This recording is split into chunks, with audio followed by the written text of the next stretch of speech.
Welcome into Celtics Late Night. Ben Vallis here, along with Jake Eisenberg. And Jake, never in doubt, my friend. How you doing? Oh, man. I'm like just off the high too, because like I watched it on delay, and so I've just finished watching it like 20 minutes ago. Yeah, right. And no timeouts. I'm fast forwarding through that shit. I don't know what just happened. I don't know how they won the game. I had written it off. I was thinking about, feels of Miami Conference Finals down 0-1. How are we down here again? Mm-hmm. Jaylen Brown. Big-time players. Like, big-time players. Yeah. And I was like, game one, no beers, but overtime, buzzer beaters. Yeah, it's the conference finals. Drink all the fucking beer you want. Let's go, dude. What are we doing? Yeah. Pacers up 3, 10 seconds remaining in regulation. They also had a timeout inbounding the ball. We'll get to all of the amazing plays that led to the Celtics winning this one. We're going to have a lot of fun here and just kind of like rattle off some of these big moments. And we might get to some more in-depth stuff with another podcast tomorrow. We'll see how we go. But the Celtics, they blew 3 separate double-digit leads in this one. Jake, is this a spirited Celtics comeback or a Indiana Pacers choke job? Or is it both? I just think it was a great game. Like, I thought both teams were good. Like, I think a lot of Celtics fans are going to be like, how do we fix the defense? The defense is bad, etc. This is the second best offense in the NBA. Like, this is not a joke. Like, yes, it's the Indiana Pacers. Yes, they've got a bad defense, etc., whatever. This is an elite offense. And throughout this game, they just don't stop coming, man. They do not stop. Like, you come out to start the game and the Celtics are dialed the fuck in defensively. But it's like, then they're scoring on the other end. You're able to set your half-court defense. Over the course of a game, the Pacers are really hard to deal with. And like, this is going to be like, and they're so good at getting you to play their style. Because like, I don't know how you don't play their style. When they don't have an off button, they keep coming and they keep scoring. It's like, there's only so much you can do to alter the style of the game. But I thought the Celtics did a good job for it was really close to being also just a blowout for the Celtics at times. I thought this was like a classic, just like end of quarter problem. Like, end of the first quarter, they're up 20-29 with 2 minutes and 39 seconds to go. 9-point lead, 2 minutes, 39 seconds. End the quarter, 34-31. Second quarter, up 55-47, 5 minutes to go.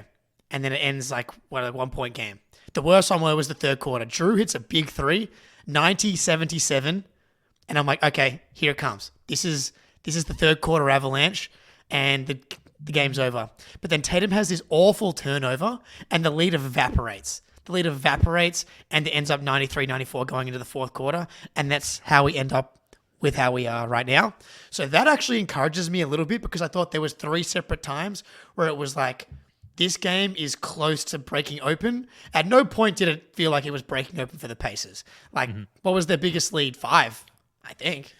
It felt like breaking open whenever Luke Cornett was in and trying to defend the Pacers in pick and roll, which we'll get to. But yeah, you mentioned that end of third quarter stretch, a 14-2 run by the Pacers in the last 2:39 of that quarter. I think both Jays had brutal live ball turnovers. Yep. Hauser and JB blew a switch and just let TJ McConnell just stroll through the lane for an easy layup, which was brutal. All the while, Celtics can't get a stop. They're jacking up bad shots. Most of this was with Halliburton on the bench as well. And then, of course, Halliburton checks back in and bangs in that buzzer beater to end the third quarter. And I know that's not them like breaking it open, but I'm thinking like, fuck. Oh, yeah, this is like the bad juju shit where you're like, this is the stuff you think back when we're down 3 with 10 seconds to go, for example. And you're like, fuck, I wish that Halliburton crazy shot didn't go. And we should have missed 6 free throws in the third quarter, whatever it was. But look, end of regulation, man. Just run through some shit here. We've got some clips. Let's just run through it. So some notable stuff, and we'll try and do it sort of in chronological order here. So Derek White, he had a massive 3 in the corner to cut it to 1 with 4 minutes left. But then Jason Tatum misses a top-of-the-arc 3, one of several top-of-the-arc wide open misses late in the game. Then the Pacers come back with the Neesmith and 1, of all people to do it to us. That hurt. Neesmith and 1. Then huge haul for 3, cuts it back to 1. Then we go back to not getting stops, and the Pacers are cooking us in the pick and roll. They shot 66% from 2-point range in this game because they're either getting, first of all, like open threes off their pick and roll because in drop coverage we just weren't getting up close enough to the level of the screen. We weren't switching, particularly with Luke Cornett, who's just not capable of that. But then they were like driving at Al and getting him in space, which is what we're supposed to be doing to Miles Turner, and they were just comfortably, particularly Siakam, jacking wide open twos over Al's outstretched hands. Siakam does that late in regulation. Pacers go up 5. But from that moment, Jake, Drew Holiday was awesome. I talked about the troublesome pick and roll coverages for the Celtics. Drew Holiday like started to shut that shit down. Then Jaylen Brown, man, he hits 2 free throws to cut it to 1 again after being fouled on that rebound by Siakam. Jaylen Brown fucking hits them, man. Hey. But then Nembhard, he comes right back. He hits a pull-up J. We turn it over on the next play, so we're down 3. Pacers ball, 39 seconds remaining. Tatum misses another wide open 3. Then Derek, he drives at the rim, gets past Neesmith, I believe. He misses. Tatum gets the rebound. He misses right at the rim as well. Gets the rebound again, misses the fadeaway contested 2-point J. Then it's Pacers ball. They inbound, and JB forces Siakam to tip it out of bounds. Celtics ball, down 3, 8.5 seconds remaining. At this point, I want to know what you're thinking before we get to the clip, like what you were thinking at this point, because for me, I was like, are we not due for a bit of late-game magic? Is the leprechaun going to fucking walk in the building here and show up? Is Red Auerbach going to part the clouds and peer down on us in favor for once in like 20 years? We've won one championship in my lifetime, man. I'm not young. What the fuck? What were you thinking at this point? Yeah, dude, this doesn't happen. We don't win these games. We lose these games. We're the team that's like, actually, we're not the Sixers, but like it's just normal outcomes. Very rarely do I have memories, especially recently, like the rookie Tatum year, like when we had the Magic and the IT year. I feel like we pulled rabbits out of our asses all the time. But this, like, we're not used to being down really at all. And then but then Jaylen makes that play, and I'm like, hey, I've been seeing shit happen all playoffs. I've seen shit happen to the Pacers in the playoffs, Chris Middleton style. Of people that I believe in hitting these types of shots, I would say there's 2 guys on the team, and it's Derek White probably at the top. But Jaylen Brown, like, he's just a tough shot maker. And, like, in the corner, it's so funny, dude. Like, what's more likely? Jaylen Brown hits that corner shot, or like Siakam fouls him and he, like, misses? What's more likely? Jaylen hits that 3-point shot, or Jaylen makes the 3 free throws? Probably Jaylen hitting the fucking dagger 3 behind the backboard. 1,000%. Absolutely. Yeah. But then it was still 5.7 left, and I'm like, we haven't been able to get a fucking stop all day, and then Tatum blows Halliburton up. Like, and that's the thing, the defense struggled, but like when they needed big defensive stops in some of these spots, the guys that we know that can make these plays and like kind of swallow guys, Tatum on that one, Drew Holiday forcing Halliburton out of bounds in overtime. Man, Jaylen, big shot, dude, monster shot. Yeah. Well, let's pick it up there because Celtics ball, 8.5 seconds remaining. Jaylen Brown has just forced the Pacers turnover, and then this shit happens. 3, throw it in the corner. Brown fakes, fires up the 3. Bang! Bang! Jaylen Brown knocks down. And we've got it from the crowd as well, just double behind bang the Celtics bench. Yeah, and you can hear just the pop from the crowd.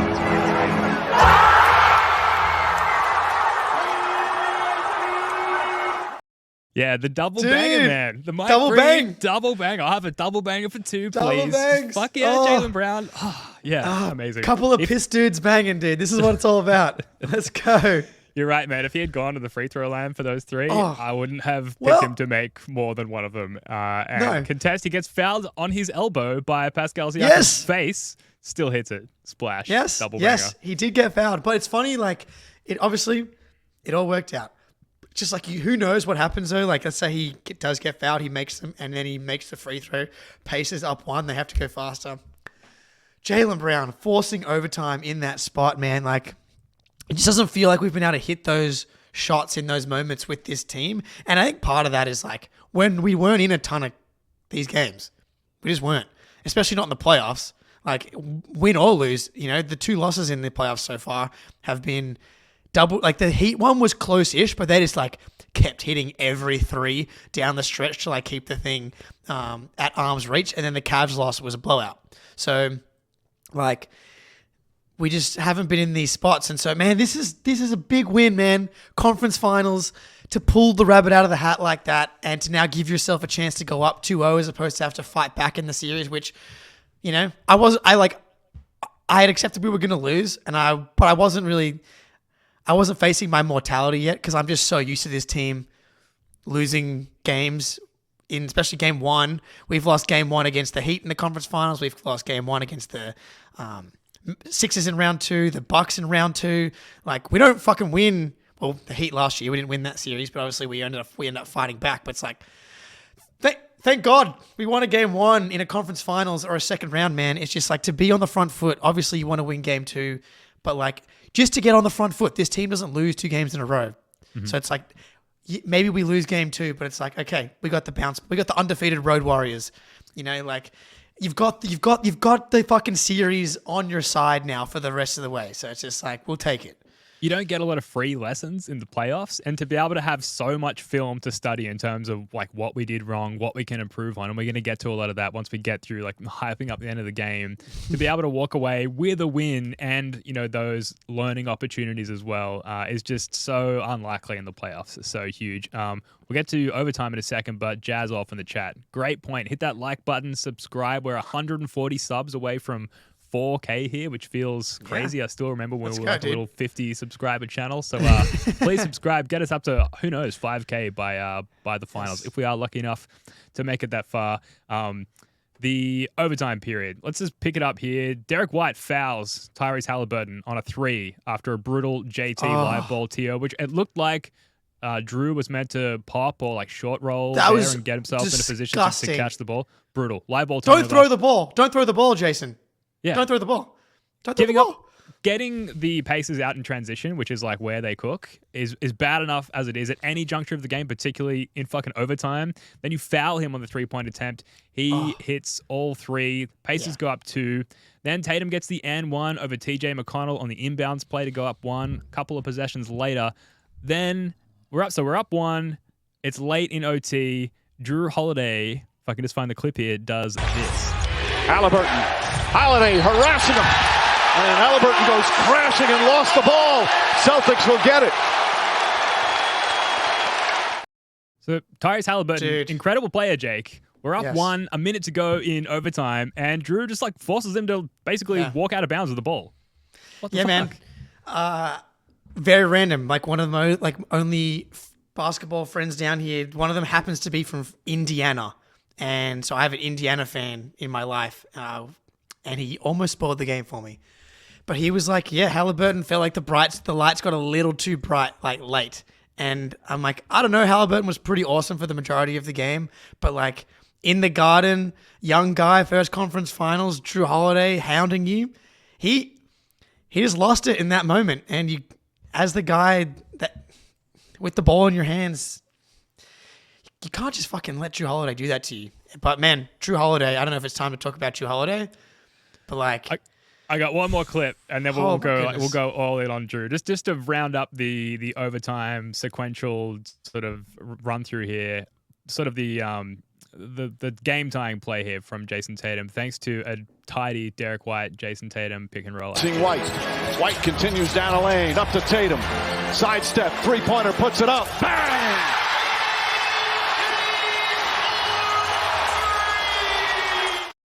It was about time. It was about time for JT, let's be honest. Big shot, big time players make big time shots, I believe was his quote in the post-game presser. But he also missed a lot of big time shots from that exact spot on the court leading up to that point. Maybe we wouldn't have gone to overtime. Anyway, I'll stop. I'll digress. Hey, it was a good shot. Man, needed that one. And it was in the exact same spot as, again. Man, it's uncanny at this point how many 2 for 8 nights he's had. Like, it's a minimum 3 or 4 at this point. It's just, and he's just 1 3-point make away per game at just being at like his season average. So it's like I'm not concerned still that he hasn't found his 3-point shot consistently. He can't keep shooting 27% from 3. Like, on one hand, like, he can't because he can't. We need him to not so he can win. But also, he can't. He can't. Surely he can't. He mustn't. Like, he's not an elite 3-point shooter, but he's also not a 27% 3-point shooter. And I didn't think he took any really bad ones tonight either. Like, I thought that, like, how many threes did he hit? 8 with the amount of minutes that he's playing versus the amount of attempt, like 26 attempts versus 8 3-point attempts. Like, in the regular season, he averaged about 7 or 8 attempts on 19 field goals. Like, his 3-point rate is down. He's doing what people want him to do. Not to mention, that's not taking into account the 12 free throw attempts. We'll get back to Tatum in particular, but that shot, the thing I know about Tatum, and the thing that Tatum knows about Tatum, is that the next one's going in. And I remember this clip from the bubble. It's like Kemba Walker talking to Grant Williams, I think it was, about like shots. And he's like, the next one's going in. Missed a million shots, next one's going in.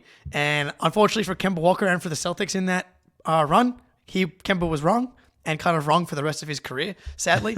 But like, that's the JT's mentality. Like, the fact that he went through game 6 in Philly, having like a legacy staining type game, to then wake up on the road and go nuclear to send the game back to Boston and then have that game 7. Like, I guarantee that's like a huge part of his like mental makeup at this point, to not worry about having missed shots, to have the exact same confidence to take that shot compared to the first shot that he took in that game. So it's like every shot that goes up, I feel the exact same when he's taking an open 3. I'm like, it should go in. He's an elite catch and shoot 3-point shooter, has been for his entire career. Those are the types of shots I believe in. They're going to start falling. He made the most important one. Needed it. Yeah, he's on like maybe the team's giving him beta blockers or something. Like, he can't feel nerves. He can't feel hesitation. It's just like, all right, it's cool. Like, down 3, 1.5 seconds to go, whatever. I've missed like 5 of these shots tonight. Take the next one. Fuck it. I'm Jason Tatum. And that's the exact mentality that we need. Yeah. It's fantastic. Drew Holiday, he had just quickly on Tatum as well. Like, we sort of talked about the missed threes, but 36 points, 12 boards, 4 assists, 3 steals, like sexy stat line. Yeah. Bit of a captain's knock. I think we can always make that declaration. But Drew Holiday, 10 of 16 from the field, so efficient for his 28 points and 8 assists and 7 rebounds. 4 turnovers, but this was a messy sort of high turnover game for both teams. Yeah. So I think we can sort of nerf that stat a little bit, but just an incredible performance from Drew, and clearly and easily our most effective defender when it came to having any opportunity to blow up those indie pick and roll actions that they had so much success with all night. True. What a guy, dude. Like, Finally as well. Man, and this is a few games in a row now. This is 4 games in a row, going back to game 3 in game whatever. 4 games in a row from Drew Holiday being like elite offensively, and he's been elite defensively all year long, but especially in the playoffs. He was nails tonight, man. I think this is a Drew Holiday series. Like, the Pacers are fucking small. And Halliburton, Nembhard, TJ McConnell, he is destroying them. He destroyed them all game long, dude. Like, and he looked confident. He hit the pull-up 3. The no yes shot that's become a yes shot for me as the season has worn on for Drew Holiday. Man, I'm going to try and pull up his true shooting for the playoffs now after this game, because he now like is inching towards. I mean, but this wasn't even like role player Drew. Like, there's been very few games in the season where him taking a high volume of shots has actually been like a good thing. But 62% from the field, 4 for 8 from 3. This is all-star. This is champion stuff. This is champion stuff, dude. This is how you fucking get to the finals. I would love to know from a Bucks fan if there was a point through the playoffs, their title run, where like the actual good playoff Drew emerged and whether or not they did have to wait till the conference finals for that to happen, because we've seen him have some tough like early round, including on the Celtics playoff moments. And then as I think Eric Weiss had the comment earlier that Drew is trending upwards, we've kind of seen him gradually emerge and become comfortable as a playoff Celtic the longer the playoffs have gone on late in that Cavs series. Now, obviously, game one in this one, he was incredible. Looked really comfortable out there. And there's a small list of things for the Celtics, like, if they could just get this thing going, then we'll win the championship. And like top of that list is like if Tatum's hitting his pull-up threes, then like good night league, because it just opens up the rest of his game and it just becomes too easy, whether it's getting downhill, whether it's actually making those threes or distributing once the defense adjusts. Like it's just too easy for Tatum at that point. The Drew Holiday like playing a sound defensive game, but also those no-yes threes, like 4 of 8 from 3 in this game. If he's just like hitting those at his regular season clip, then it's not like as good night opponent as the Tatum threes and pull-up threes, but it's close. It's up there in sort of my top 5. If the Celtics are doing this consistently, then it's good night Pacers in this case. Dude, after today, he's up to 40.4% from 3, which in the playoffs. So it's in the playoffs. So he is trending in the right direction. Obviously, 46.7% field goal, 40% from 3, 91.7 from the free throw line. Like this is huge, man. And like it does kind of feel like Derek and him have done the old switcheroo. And then true shooting, 58.8. He's done it. Drew Holiday. That's well above that. Like all we wanted was like 56. If he's going to be playing this well, then the Celtics are going to be hard to beat, because I do think Derek's going to regain it at some point. I do think Tatum will find his 3 at some point. But Drew Holiday, this is why you trade for him. And Marcus Smart has had some big nights, but like he's not going to shoot 40% from 3 over a 12-game sample size, most likely. No. But yeah, it was a big time tonight, man. Both ends, like this is huge. We touched on Jaylen earlier as well, particularly the late game heroics. I mean, Jaylen, I think for the most part was pretty consistent, 1 of 4 from 3, but obviously that 1 3 was absolutely fucking incredible. But Jaylen had some long, bad stretches in this game. Maybe I shouldn't lead with that, because whenever we do with JB, we get the JB stands in the chat. We've been accused of being hard on JB which is tough, because I love that guy so much. I love what he brings. But, he had a really good first half. And then I think he was maybe the number one culprit in that end of third quarter stretch we talked about, of just like letting go of the rope. And at that point, JT was on the bench and JB was kind of out there with his own iteration of the JB in the bench lineup, and it felt like JB was like leading the charge of that particular bed shitting in that time. And then, as the game goes on, as we get closer to nut cutting time, it was really refreshing to see JB really elevated his game again, but he did have some sort of falling asleep at the wheel moments in this one, I thought. Is that fair? Yes. He was not perfect. I will say I thought he was really good defensively tonight. I thought he had the 3 steals, he had a block. Obviously, he had the key play on Siakam, the 7 rebounds.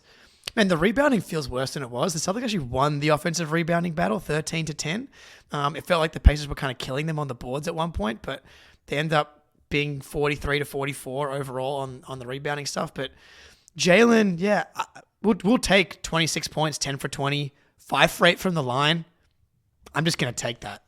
At some point. If you're going to offer me 5 for 8 from the line from JB every night, give it to me. He mostly really good. Look, man, his job is to get buckets in the playoffs. You don't want to see the 3 turnovers, but he had pretty high usage. He played a lot of minutes. I can almost kind of live with 3 from JB as well. Mm-hmm. But you want that to be 2, and you want Tatum's 4 turnovers to be 3. They both turned the ball over too much tonight. I do think, and I think Eric Weiss in the chat said it earlier, culture shock game. And back to Miami last year, I talked about that going to be a culture shock, a completely different way of playing, where Philly was like a very methodical, predictable team. You know how they're going to play on both ends, specifically offensively as well. Whereas Miami is just like cutting, dribble handoffs, like movement, and defensively they're just like devil demons. And then in this series, the Pacers are like no one else. And so I do think and then also the Celtics have played like 10 games in 40 days. Like they haven't played any games, like really, in multiple months. They've played 10 games since like April 12th, I think, where their last game where they played the starters was the Knicks game at the end of the regular season. And then they played a 5-game series where they had a bunch of rest days in that series, and then a 5-game series and a bunch of rest again. It's just they're in a weird space right now, and I think like adjusting to a team like the Pacers that plays in a way that like they didn't play the Pacers. The last time they played them was January 30th. The Cavs are very like pick and roll heavy, kind of semi-predictable. The Pacers are really hard to play, and I thought there was there's adjustment period, but like going back to Jaylen, 10 for 20, 5 assists to 3 turnovers, still a positive assist to turnover ratio.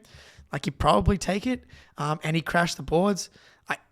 I mean, there's nothing else to say about Jaylen besides he fucking is the reason they won this game. Yeah, so absolutely. Yeah, wasn't perfect. The shot and the forced turnover. Yeah, incredible. It's tough with Jaylen. I almost feel bad like that sometimes we heap on him because, and you've said this before, Jake, and it's spot on. Like his mistakes are just sometimes a lot louder than other like equally impactful mistakes, and that reaction you have when you're watching the game of like, oh, expletive, X player name, Jaylen in this case. I feel like I'm uttering that for Jaylen like 5 times more frequently than other players, even though when you look at the box score and you rewatch the game, you're like, oh, it wasn't that bad, and that's just kind of how it is. But for the most part, he was great. This is a good point from Eric Weiss here. Like, watching it on film and experiencing it on the court are just like 2 different things. For sure. And this is why it's like so huge to steal the win. Thank you, Jaylen Brown. Because like now you can take, as you said, a free lesson. You can take the culture shock, and as opposed to being like, it's all right, it's a tough thing to adjust to. We'll get him. We'll regroup and come back. It's like we can regroup and come back and be up 1-0. So thank you, Jaylen Brown. Grandy just had this tweet. The Pacers scored 1.143 points per possession, which is well below their season average. In fact, of their 96 games this year, that would rank 67th. In 30 games with that offensive rating or lower, Indiana is now 3-27 overall, record-wise. Grandy with the stats there. It was almost 4-26. I don't know how much that stat means to me because like they fucking probably should have won the game. Yeah, I want to get to like game 2 adjustments in a little bit, sure. And like because I think the Celtics can play a lot better, and I'm not sure how much more the Pacers could elevate their game more than what they did in this one. Touch wood, maybe I'll eat my words there, but just to run down, other individual performances in this one, Derek White.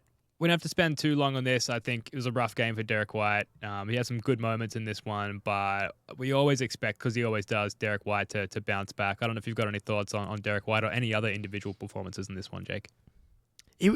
It's just not like we've gotten used to him being so good, right? And the playoffs are hard, and he was 5 for 13, not awesome, but 3 for 8 from 3 every day of the week. 9 assists. 6 boards from your point guard. That's a lot of rebounds. 2 steals, a block, the 2 turnovers. Not great. I thought he was okay, not great, but like, again, it's just I think the expectations have changed for him a little bit, and he hasn't quite lived up to where he was from Game 3 in that Heat series. Game 3, 4 on. Game 4, 38 points in Miami. 7 for 12 from 3 in Boston in the closeout game. He just doesn't quite have. And I saw someone talking about this on Twitter.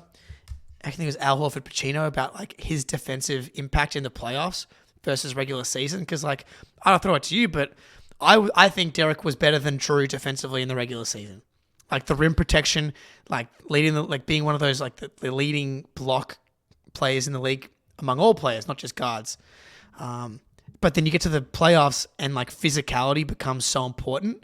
And Drew is like, I mean, when he took that charge on Neesmith, like that was just an insane collision. Like Drew kind of like can really overwhelm guys physically in a way that Derek White can't. Like some really good rear view contests. Still going to be in the right places defense positionally. He had that awesome recovery. Celtics got beat. There was like a lob pass to Obi Toppin. Derek White recovers, gets a tip on it. Like, he was still really good at times defensively, but he's not able to like get to the same level of like destructiveness. He can't just like wreck a possession in the same way that someone like Drew Holiday, Tatum, or Jaylen can with their physicality. Yeah, look, if Drew and Derek want to take turns being the 5th best player on the team, I'm personally okay with that. It's like they're always good, even if they are operating in sort of that floor of their capacity range there. But yeah, look, Derek White, you know, like you said, I think the physicality is a major factor there. But there's so much more that I think Derek White could be doing offensively, and I think he'll be ready. I think we've seen how teams adjust defensively to the Celtics. Tatum, Brown both had pretty big scoring punches in this one. You'd expect those lanes to open up for Derek White in game 2 as the Pacers defense adjusts. Let's talk about the bigs very quickly. Al Horford, Luke Cornett. Horford, like, pretty decent in his minutes. I mean, he was certainly getting targeted. I think he held up more than he didn't in this one. It's just that he needs to sit. And Tillman, family situation going on, you know. Yes, condolences. Absolutely, of course. But we'd expect Tillman probably to be back for game 2, if not game 3. But in the meantime, that leaves us with Luke Cornett, who has been great all season, all playoffs thus far. But matchup-wise, it's just a very unfavorable matchup for Luke Cornett. And he was getting torched on both ends. They were putting him in the pick and roll, and he was just in another universe in the wrong space at the wrong time. And then offensively for us, the Pacers were able to sag completely off Cornett, pack the paint, and just make life more difficult for the Jays and our scorers in those offensive possessions as well. So both sides of the ball in 13 and a half minutes. It felt like a lot longer. It felt like time slowed down when Luke Cornett was out there. But rough one for Luke, Jake. Yeah, I love Luke. Really bad matchup for Luke. Good point from Zach in the chat here. The zone, I think, worked. And I think if they're going to play Cornett, they'd probably have to go zone. Mm-hmm. And I think that's fine. Like, if Joe Mazzulla, and we're going to talk about it right now, refuses to play Tatum at the 5 or Brissett, then we're going to have to try and switch it up defensively in some way. Because, and the Tillman thing, obviously be with your family for as long as you need. If he's back, game 2, if he's not back at all, then this is irrelevant. Whenever he is back, if he's healthy, then he needs to play over Luke Cornett in this matchup. No question. Because, like, we saw it tonight. I mean, I'm a believer. If you can switch everything against a team that where it makes sense, you should just do that. Like, Miles Turner, he's gonna if you let him get deep position, he's gonna finish over the top of you. Is Siakam gonna finish over Derek White? Maybe, sure, but like switch everything, show help. Like Horford had an awesome possession where I think it was Derek White on Siakam, and Horford was helping like off Nembhard in a spot where he was like denying the pass back to Nembhard for an easy 3, but kind of leaving open a lane for him to drive back to Nembhard. Nembhard drove. Horford gets a block. Tatum in transition. Mm-hmm. Like, that's because they were switching, and it's like you can just it goes back to the Miami Heat defense where it was like it's always confounding. Like, why can we not fucking score on the Heat? We have Max Strus, we have Robinson, all these guys, but they're switching everything, which makes you go 1-on-1. And then they're so good with their help. They're not necessarily doubling, but they're so good with their help. And this team's really good with their help. Like, these guys are all high IQ, high athlete defenders. Like, let them switch everything, guard your yard. Cornett, you can't switch everything because that's not a tenable spot. Mm-hmm. Which now brings us to Brissett. Who do you play instead? Brissett. Like, I know. Brissett, I've been Tatum at the 5 guy. I've actually got some possessions right here that I posted from the regular season on Twitter. So this is like the January 30th game. Horford was out. KP got into foul trouble, and they went to Tatum at the 5. So this is 25 seconds. I believe this is Tatum by Turner.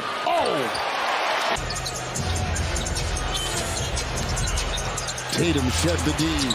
Knocks in the three. With a little over a minute to play. Tatum averages 27. He's had 17 here in the second quarter. Turner aggressively trying to bulldoze.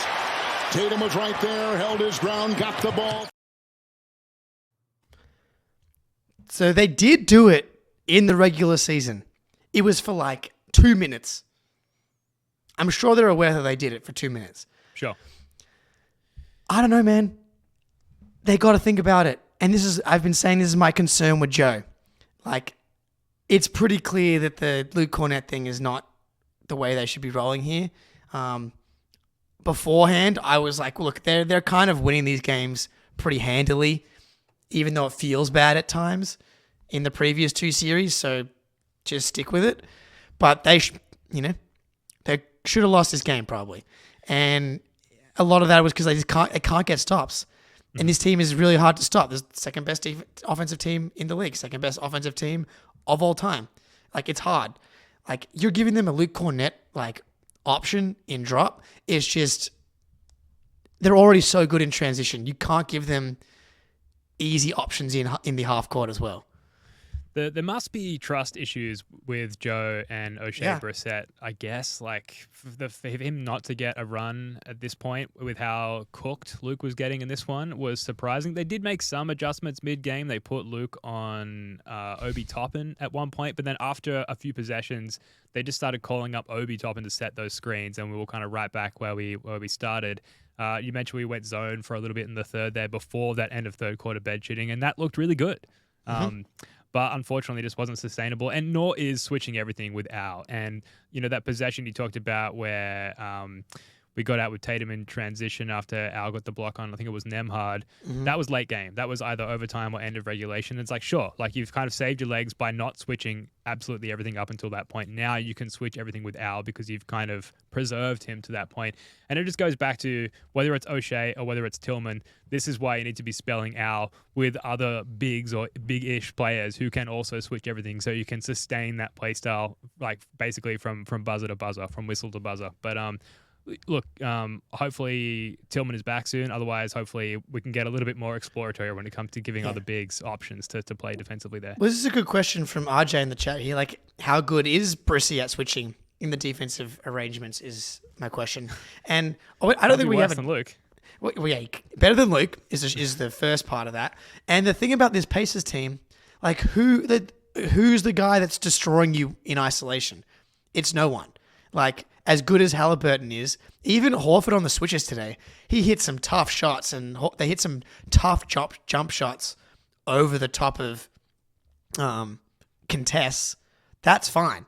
It's the easy looks. It's when you're playing that drop coverage and like you're freaked out about Turner because he's hit a three, and so you come up a bit higher, which leads to a completely open lane for a layup. Like if you're forcing jump shots all day long, dude, I'm not saying I agree with this, but Joe, maybe he's going to look at the shout out Steve in the First of Four Discord. And if you're not in the First of Four Discord, get into the First of Four Discord. It's a lot of fun. I love opening that thing up, especially after the win today. I went straight to the Discord and was like fucking just injecting vibes into my soul. It was beautiful. It was a great vibe during the game as well. You should join our Discord if you haven't already. But the Pacers were 10 for 21 on long twos. Like, there was a part of it where they were in the first half 53% from three on good defense. And you can't, to quote RJ in the chat, you can't just pray for worse shooting from the Pacers. But it's both play better defense and hope that they start missing at the same time. I do think that the Pacers don't have the guys to really destroy a switching defense. Like, are they going to kill you on Turner post-ups? No, they're just not going to. Like, and again, back to the thing I said about help. This team is fucking molded. They're like Bane when it comes to defending guys in the post. Joel Embiid has taught this entire infrastructure of the Boston Celtics how to guard guys in the post. Miles Turner is not beating you in the post. It's just not happening. So switch, Siakam, you can deal with that as well. 2-point shots, help, recover, rotate out on switches. Like, the pick and roll defense is not sustainable with Luke Cornett out there. No. And that's our biggest concern with Joe. I think right now that's his only weakness right now is a refusal to go away from Luke and not try something that's like glaringly obvious. If it doesn't work, it doesn't work. We've got to try it at some point. Yeah, and we're not going to completely nullify their pick and roll actions. No. Like Tyrese Halliburton was incredible. Miles Turner was fucking incredible, particularly in the first half. Although we really limited their 3-point accuracy as the second half went on. They finished the game shooting only 35% from three, and you mentioned it was up around 50. This is per cleaning the glass. So we're not going to completely nullify their pick and roll attack, but we can limit it more than we did today. And that's the difference between tied at the end of regulation and maybe up 9 or 10 at the end of regulation. That's all we really need. So we're going to come back in a moment and talk about game 2.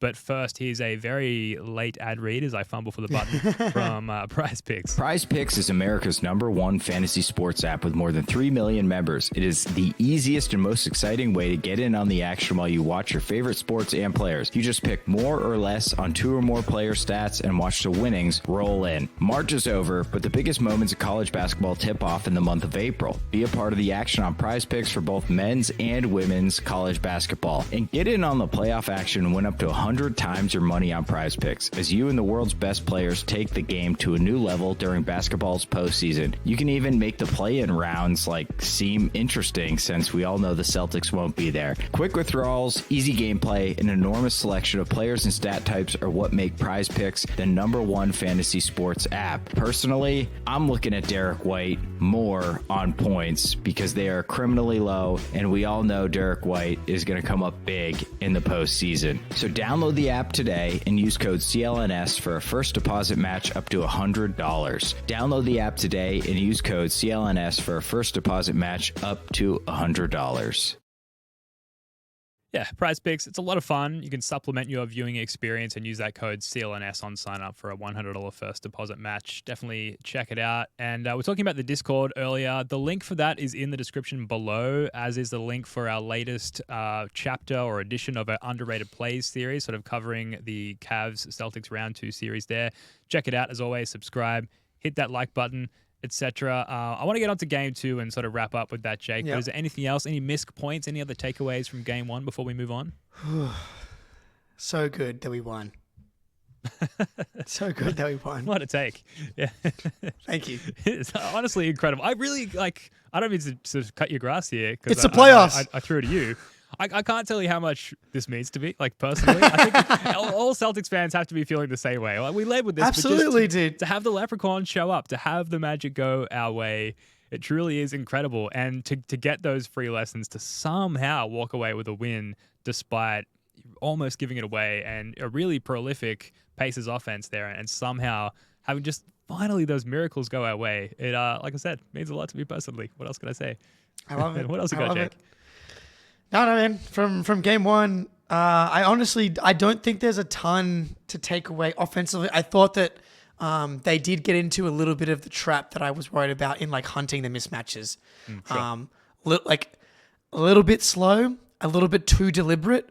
Where at some point it's just I don't care who's guarding Tatum, dude. Throw him the ball and let him go. No one's stopping him, dude. So if anything, just Tatum be more aggressive. I'm not sure how much more aggressive I want him to be. He took 26. I mean, it was part of that was the overtime, so that's why he got to 26 shots. But yeah, I think maybe a little bit over hunting, which is something that I think that they can. But then I'm torn because it's Halliburton just cannot guard anyone. So I'm just go at him. Yeah, and both Jays got downhill easily against single coverage in this one. So if that's the look they're going to continue to give us, all the adjustments for the Celtics going into game 2 really need to occur on the defensive end. And so much of that depends on, is Tillman going to be back? And if not, how much trust is Joe willing to have in O'Shea Brissett in this one? So I don't want to speculate about Tillman's family situation and whether or not he's likely to be back for game 2. If he is, I think it's a pretty obvious adjustment. It's Tillman in the Luke minutes. Then you can probably, because of his switchability, you can dial that up a little bit. You probably, Luke played his 13 minutes tonight, you probably get more than that for Tillman, which prolongs Al a little bit. And then Woj mentioned in the pregame show, and I think tweeted out afterwards that they maybe expect KP to return by game 4 in this series. So can Al Horford switch Excuse a me? little bit earlier in the game? Yeah, I thought you might have missed that because I know I that definitely missed you were at that. work. In the pregame show, they were interviewing Woj, and they asked him about KP, Oh and he was my like, God, "We expect." please. I'm hearing, I believe, was What is that? the phrasing that he used. I'm hearing that KP could be So back ridiculous. as early as Game 4 in this series. And if Al knows like that's on the horizon, and suddenly he'll be back to Please. backing up KP, can he go a little harder at the paint? He backed down fucking Miles Turner in this game, posted him up, and Dude. scored over him. That was Yeah. sick. Can we see a prolonged sort of heavier application of Al, knowing that the KP return is on the horizon? Man, I was watching this game, and this is probably the first time where, like, in an actual game, I was like, oh man, KP would help so much right now. Like, since his injury, the Cavs series, I'm like, not in a moment while actually watching did I feel like I wish we could put KP in right now. I was just thinking and watching in the context of who we had available. But tonight was the first time I was like, this Pacers team is done with KP. Done. You can switch with KP more, and like he's just so much better in drop than Luke. I was like, how much better is Luke than and KP in drop, and KP's just so much better. And then spacing as well. it almost doesn't even matter about the defense. It's just like offensively against this Pacers team, there are like so many mismatches. Yeah, like. Yeah. Come back soon, big dog, please. So how are you feeling about Game 2? I personally, and this is not normally like my mood with these things, I kind of feel pretty optimistic about Game 2 because I feel like there's so much that we can clean up. And I don't know, like, do you get a sense that's the Pacers' best punch, or that they can play much better than that? You mentioned it, but culture shock. I felt like we were kind of shocked with just how effective that Pacers offense is. And we didn't quite dial up the intensity of our defense. And I think strategically, and we've talked about the pick and roll coverages already, we didn't feel like we were in sync enough to really counter that. Going into Game 2, we've got the data. We know what we're coming up against. I feel a lot better about it. We have the technology. Do we not? We do. Like, it's so hard for me emotionally to get to a place where I'm like, yeah, we're going to win Game 2 now. But what I will say is because this should have been a loss, kind of, then do we get the bounce back Celtics in the next game, who are actually the greatest team of all time? Because the bounce back Celtics, that's what I'm wondering, is like, did we... Yeah, exactly, Sam. This felt like, the game that they should have lost. But they pulled it out. For the first time so far. And, they don't have to win every game. But the fact they won a game that was probably supposed to be a loss, does that mean that we get the bounce back Celtics in the next one? Probably not. I don't know. I want to be wrong. We're clutching at straws. It's like, well, because this happened in the last series and this will happen this time. Or because this happened in Game 1. Like, it doesn't always work that way. But Surely, it's a fun way to approach it. Surely we just win. Surely you can't go the same exact way 3 series in a row, right? That's just statistically absurd for us to go 1-1 3 series in a row. What are we? I'm looking at the odds right now. We are 9.5 point favorites. Not bad. Surely. Doesn't mean much. Doesn't mean shit, dude. That's all I know. Right. That's all I know. But let me tell you, I'm going to be investing heavy. I might buy all of Celtics Nation's the W all on my own. Let's be honest with the Celtics. The price of Celtics insurance for Game 2 is so high. That's what I've figured out. Do what needs to be done. Exactly. Cosmically to put out the right things in the universe for the Celtics to win this game. Shout out to Sam LaFrance in the chat, who I believe is struggling in recovery from this game. He hit 90 BPM on his heart monitor. Go follow Sam on Twitter, who's tweeting out his heart rate during the game, which is hilarious. My Apple Watch actually gave me a heart rate warning. Oh, yeah? Normally I'm chilling at like 60 BPM, and it was like I was up around 110, 120, and like, this is an unusually high heart rate for the fact that you're sitting down right now, which we also somehow know. That was scary. TJ, PP, who won the McConnell, Pritchard, Spider-Man meme battle in Game 1? Jake. TJ got the best of Pritchard this game, unfortunately, by scoring-wise, Pritchard ends up okay. 3 for 4, 2 for 3 from 3, 2 assists, no turnovers. box score wise, but he was a team low -15. I'm not going to put that all on Hauser. I mean, on Pritchard. That actually may have been a 40 and slip because Hauser probably deserves a pretty good chunk of the bench issues as well. He's just struggled in the playoffs, but TJ's good, man. TJ's good. Like there was maybe one bucket from TJ where I was like, that's a lack of focus or that's a lack of effort. He's good. He's good. He gets to his spots. He gets you leaning. He gets you off balance, and he comes back the other way. He's really good on those jump shots. He's just awesome. So like, Pritchard's got to take that personally. So right now, let's just say, easy math, it's 13-8. TJ McConnell, because TJ was also a -8 tonight, and I don't think that is indicative of how well he played, similar to how -15 for Pritchard is not indicative of how he played necessarily. So it's 13-8, and I think TJ deserves the W tonight. What do you think? Yeah, I think that's fair. I think throughout the course of the game, TJ was more consistently impactful and made good things happen for his team. Where Pritchard could have sort of shown was a couple of sphincter relieving threes, 2 of 3 from the arc in this one. One off a nice pick and pop with Jason Tatum there, which was just nice as the game was kept close early there. So, yeah, I mean, TJ, he's just a more experienced Pritchard in a lot of ways without the three-point shot, and he showed that experience in this one. But if anyone's going to fight back, it's going to be Peyton Pritchard. This is a good point. Like, he is legitimately like their sixth man. Yeah, like, good point. Pritchard is, further down in the rotation from that perspective. Like, TJ doesn't start for them, but he's like easily in their top 5 most important players, which is not true for Pritchard. This is a good Hauser. Probably time to talk about Hauser. It's not a good playoffs. Shot on airball tonight. What's weird is he's just not getting shots. They're like, and this is the thing about the playoffs is you're not able to just do what you normally do.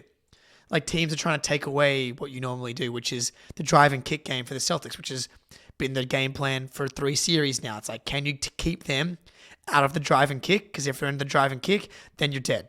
You can't allow Hauser to go 4 for 5 from 3 because you're dead. And he's been fine. Like at no point I don't think he's necessarily killing them.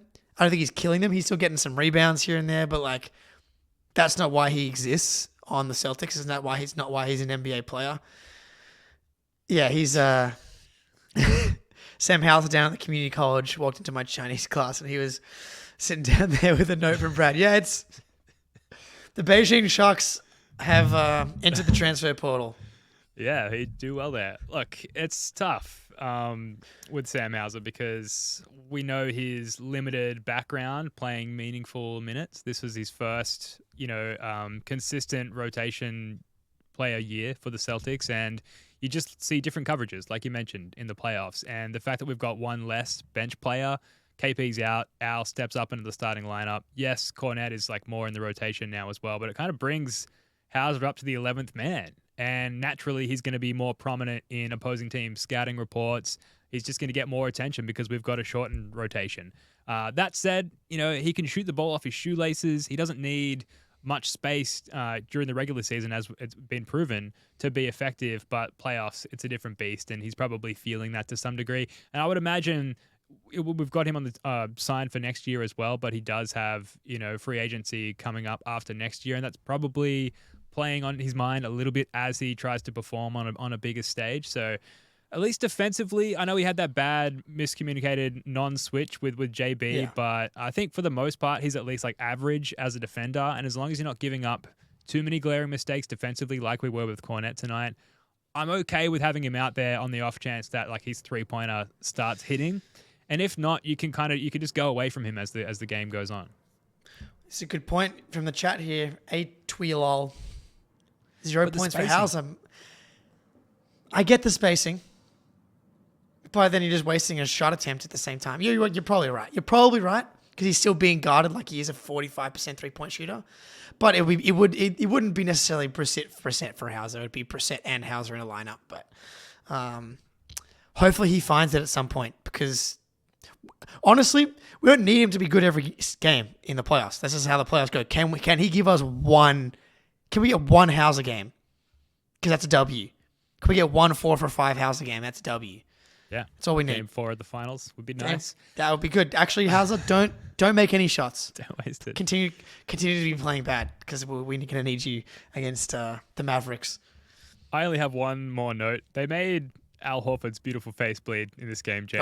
It made me feel sad at first, then angry. Really, all the stages of grief I went through quite rapidly after seeing that happen. He went up for a dunk over, I can't remember who it was over. It might have been Nemhard, but he tried to just straight up dunk on somebody and had his beautiful, fortunately his eyes, the ocular aspect of Al Horford's beauty remains intact. Bit of a scratch on the nose, bit of a bleeding situation. Hope he's okay. Prayers up, Al Horford. Bleeding I hope he's okay as well. They let him go for a while actually with the blood on the nose. Very rarely do you see someone bleeding and they let a couple of players go. I'm like, they clearly haven't noticed that Al Horford's face is bleeding. But yeah, that was very rude. Of course, was it Neesmith? No, he poked Drew Holiday in the eye, of course. They're lucky I wasn't there, man. I would have been running out onto the court with a little vial and trying to collect droplets of Horford blood. Yes, please, dude. We're trying to live. Oh my goodness. Yeah. You're not old, as we've learnt from the last episode of the podcast. It's just Spoonie. That's right. Who's old? So we would be collecting it specifically for Spoonie. Of course. Yeah. No, I don't have anything else. But I have this one tweet from Tim Bontemps that's been brought to my attention, which I just enjoyed. Indiana is on the verge of winning this game. What a 48 hours for this Pacers team. Absolutely remarkable. Not so fast, Tim Bontemps. Not so fast. You fucking hate the Celtics, and I cannot imagine a better thing to happen to you. Beautiful stuff. I love it. Miracles all around. Red Auerbach, the Leprechaun, Al Horford's miracle injury-soothing blood, all in the building tonight. Love to see it. All right. Good. That's going to do it for this one. Thank you so much for joining us here. We might be back tomorrow with another pod. We'll see if we sort of feel like, as a group, we should do one. Maybe we will. Maybe we won't. Suffice to say, you should subscribe to this channel so whatever we do next, you won't miss it. And, of course, like the video as well. But we will be back with another immediate reaction and another edition of Celtics Late Night after Game 2. Jay Geisenberg, love your work, man. Until next time, go Celtics.